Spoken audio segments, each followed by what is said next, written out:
అందరం కలిసి కొనసాగుకుందాం. నా పిల్లలు సత్యమును అనుసరించి నడుచుకుంటున్నారని వింటకంటే నాకు ఎప్పుడైనా సంతోషం లేదు. భక్తుడు, నా పిల్లలు సత్యమును అనుసరించి నడుచుకుంటున్నారని వింటకంటే ఎక్కువైన సంతోషం లేదని చెప్తున్నాను. ఇది మీరు మమ్మల్ని ఎంతగానో పొగడుతూ వచ్చారు. మేము దానికి పాత్రలం కాదు. నేను కూడా మేము ప్రభువును వారి ద్వారా తెలుసుకున్నాం. వారే మమ్మల్ని గైడ్ చేశారని చెప్పారు.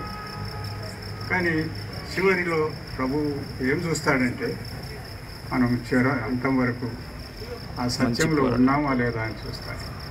ప్రభు వచ్చినప్పుడు మనం ఆ సత్యంలో నిల్చుండడానికి అది మనమందరం సిద్ధపడాలని ప్రభు కోరుతున్నాడు. ప్రసంగి గ్రంథం 7వ అధ్యాయం 8వ వచనంలో ఒక మాట ఉంది.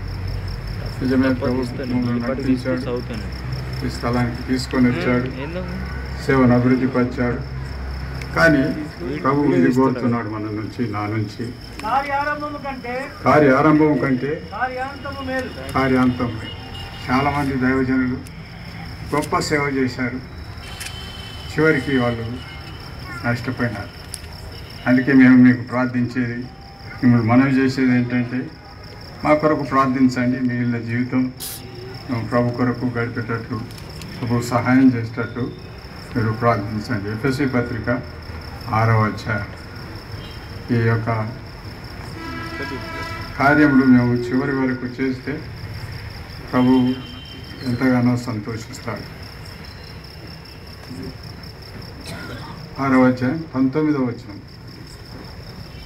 మరియు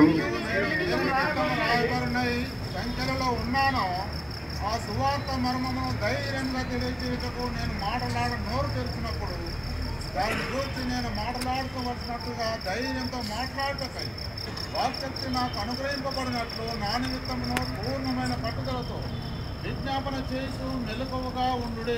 కాబట్టి ఆ రీతిగా ప్రార్థించండి. నా జ్ఞాపకం ఉంది, నాకు ఆపరేషన్ అవుతుంది, 7-8 గంటల ఆపరేషన్. ఎవరు చేస్తారు చైన్ ప్రేయర్?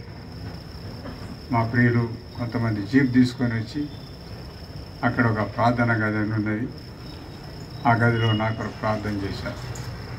మేము ఈ దినం ఈ రీతిగా ఉన్నామంటే మొదటిగా దేవుని